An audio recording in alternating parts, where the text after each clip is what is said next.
Good evening. Two ringleaders of a sex abuse gang in Derby are tonight facing indefinite prison sentences for what the judge called a reign of terror on young schoolgirls in the town. It's the latest in a number of prosecutions that are being held up as evidence that Asian gangs, specifically Pakistani men, represent a particular threat to young British girls today, which is not being confronted due to a misguided sense of political correctness. Jack Straw tells us British Pakistani men often see white girls as easy meat. Jackie Long has been looking at an issue rife with controversy and conflicting views. They was calling her white trash. They was calling her a prostitute, saying she was nothing but like a dog. There is a specific problem which involves Pakistani heritage men who target vulnerable young white girls. It's not an ethnic-based problem. It's across the piece of the whole communities that there are in Blackburn. Karen's daughter Jane was just 11 when she was befriended by an Asian man 10 years her senior. A friendship which began with gifts and rides in flash cars quickly turned into something very different. It happened a month and a half ago after it started. She started going missing for 2 and 3 days on end, and then one day she came back, and I'll never forget. She came walking up the road and she was still drugged up. And she'd been taken to Manchester that night and then brought back the next morning. Karen says Jane, we've changed both their names, had clearly been raped. Soon there were queues of different men coming to call. A number of men in different cars at different times. They'd come during the night, they'd come during the day. The family decided the only way to protect Jane was to move her abroad. But within weeks of coming back, the abuse started again. I got a video sent to my phone. 3 Asian men assaulting my daughter. They were calling her white trash. They were calling her a prostitute, saying she was nothing but like a dog. Hilary Wilmer is the chair of CROP, an organisation set up to help parents of sexually exploited children.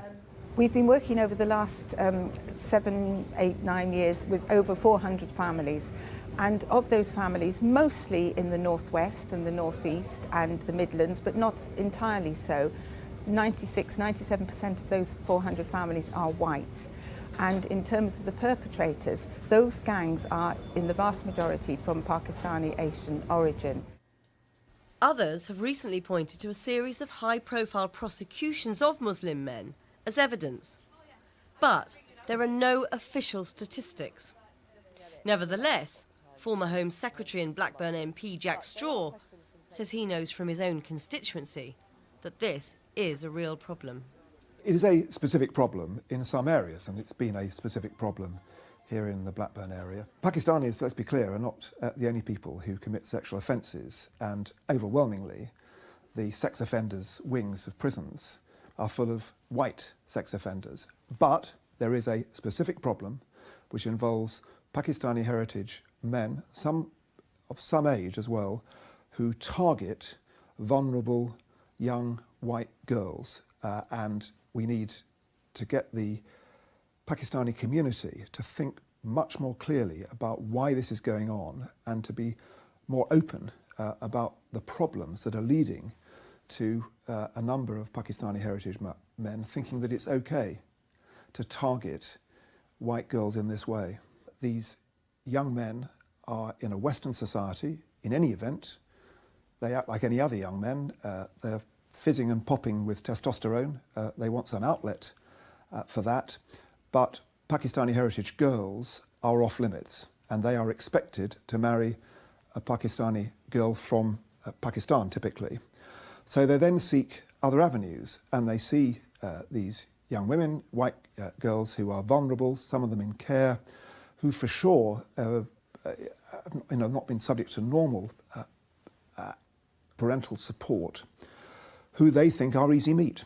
And then, because they're vulnerable, they ply them with gifts, they give them drugs, and then, of course, they're trapped. This is such an explosive issue that for years any suggestion that race was a factor at all in the sexual exploitation of children was almost entirely denied. Now race is at the centre of the debate. But is that right? Or is it, as some are suggesting, a much more complex picture? Well, that was Jackie Long. In a moment, we'll have a response to her report from Douglas Murray at the Centre for Social Cohesion and from Mohammed Shafiq, a Muslim community worker. But first, though, Helen Brayley was part of the only team that's carried out any kind of academic research into this. And in fact, the Times used your research earlier in the week when they were bigging up this story. Does your research show what others have claimed it shows?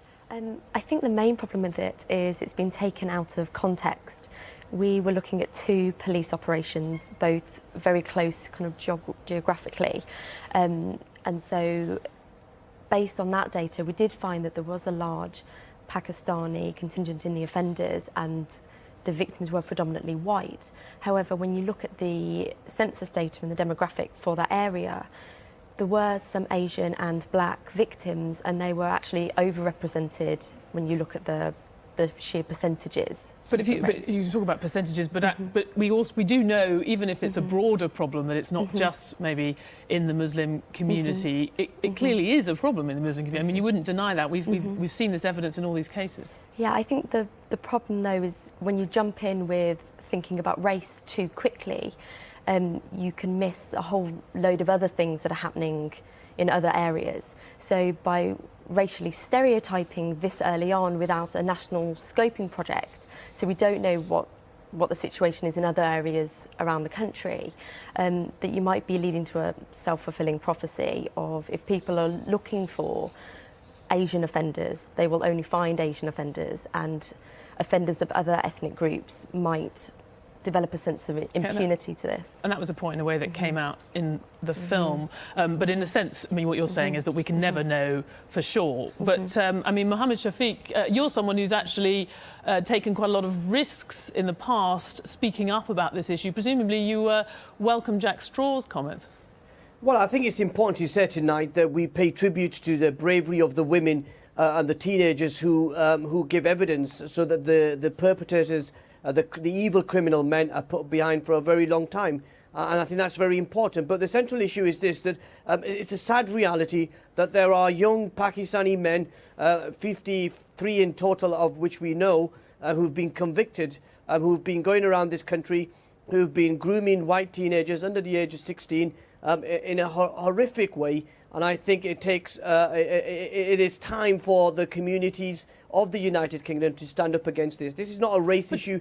It's got nothing to do with Islam. It's got nothing to do with the Muslim community. All it is the people who are born into Muslim households, who are involved in drugs, who are involved in crime, are carrying out these activities. So when Jack Straw says that there is a sort of pervasive view among many Pakistani Muslim men that young English girls are easy meat and it's an outlet for their testosterone, you think that that's going too far? Well, I think Jack Straw was very narrow in what he was actually saying. He didn't go into detail of his argument, so I would be reluctant to. He's quite broad. He's saying that this is a view in that community. That's my point. He's far too broad. Well, but I think it's so definitely easy meat. They're not considered to be easy meat. Yeah, I mean, I think I've said that in you referred to the Times commentary piece that I also was involved in. What I tried to set out was there is a perception that some of these young men do not see white girls as equal, as valuable, of high moral standing as they see their own daughters and their own sisters. And I think that's wrong. It's a form of racism that's abhorrent in a civilized society. And that's why I've taken the initiative 2 years ago to speak out against this. Against, as you said, so personal risks to me and my family. But I did that because I believe it's wrong. For as long as these people are carrying out these crimes, we've got to stand up. It's got nothing to do with race. It's got nothing to do with religion. They should be treated as criminals, and that's it. Well, Douglas Murray, you've suggested that there was a conspiracy of silence around this issue. You've got Mohammed Shafiq saying that it's abhorrent. You've got Jack Straw speaking up about it. I guess not silent anymore.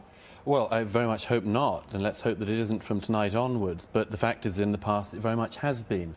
In 2004, Channel 4 were due to do a documentary, to broadcast a documentary called On the Edge of the City.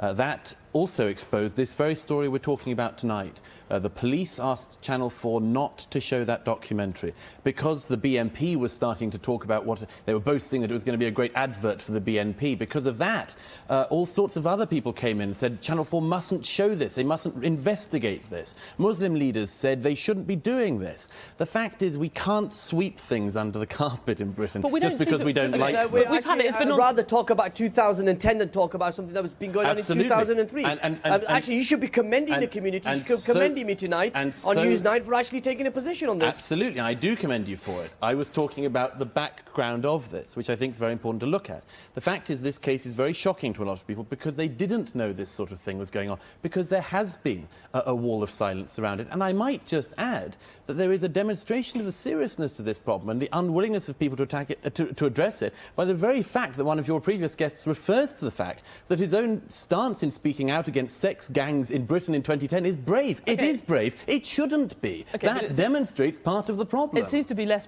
brave now, though. I mean, there is a point about trying to talk about today rather than the past. Would you accept that we have become less politically correct, if you like, or at least that we seem to have gone past that to address this issue, to talk about it in these terms? I'd very much hope so, but I mean, I think you can even hear in the way in which Jack Straw talked about it in your interview, and the way in which any politician or indeed commentator will talk about this, that people feel they are treading on eggshells. Modern Britain has all sorts of taboos, unspoken things that people don't want to get involved in case they're accused of all sorts of unpleasant things.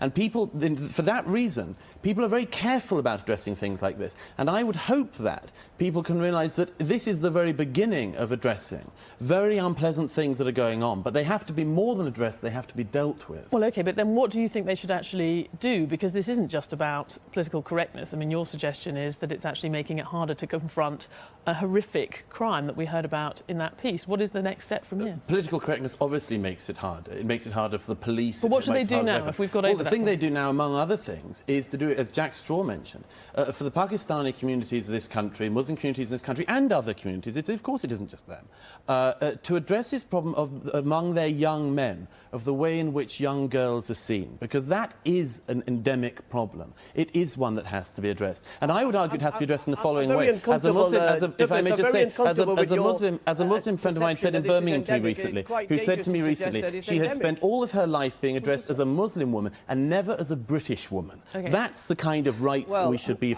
talking about. Mohammed Shafiq. Well, you know what? I have to say Douglas is showing his true colours once again, suggesting it's endemic. It's not endemic. The vast majority of British Muslims, the vast majority of British Pakistanis find what's going on abhorrent. They find it evil. Of course, and the people I speak to on a daily basis have said just that. I mean, you rightly said there needs to be an honest and open debate. That's why I did the piece in the Times. That's why I welcome the national debate that we're having in this country. But I think we've got to be very careful in suggesting that something's endemic or is ingrained in these youngsters from an early age. You don't What's think ingrained from an early age is tolerance, respect, and these are basic values. And actually, the criminals, and they should be treated like criminals, and not tarnish the whole community. You don't think, Mohammed Shafiq, that there is a cultural issue to be confronted where there's a double standard in the way that men in the Pakistani community, many men, think about white girls relative to other Pakistani girls or girls of Pakistani origin? Stephanie, I've already said that I think there is a perception amongst these criminal gangs. I'm not talking about the majority of the community. I'm talking about these criminal gangs. These people who've been convicted or are involved in grooming feel that the white girls are any less valuable, have less morals than their own daughters and sisters. And I've said that already. It's abhorrent. It's wrong. And we've got to do something about that. And that's why in the next few months I'll be going over to Holland to see what work they've done. They've successfully reduced their grooming amongst young Dutch girls and see what lessons we can learn. But I honestly believe that this debate was about opening up this issue, opening the taboo topics, and we're having that debate within our Muslim community and the Pakistani community. And I hope that as we move forward to deal with this issue in a structured way, but in a way that respects diversity, respects tolerance, and doesn't throw accusations like Douglas is throwing around that it's endemic. OK, I'm afraid we'll have to leave it there, but thank you very much. Diversity has limits. Thank you to all of you. Thank you.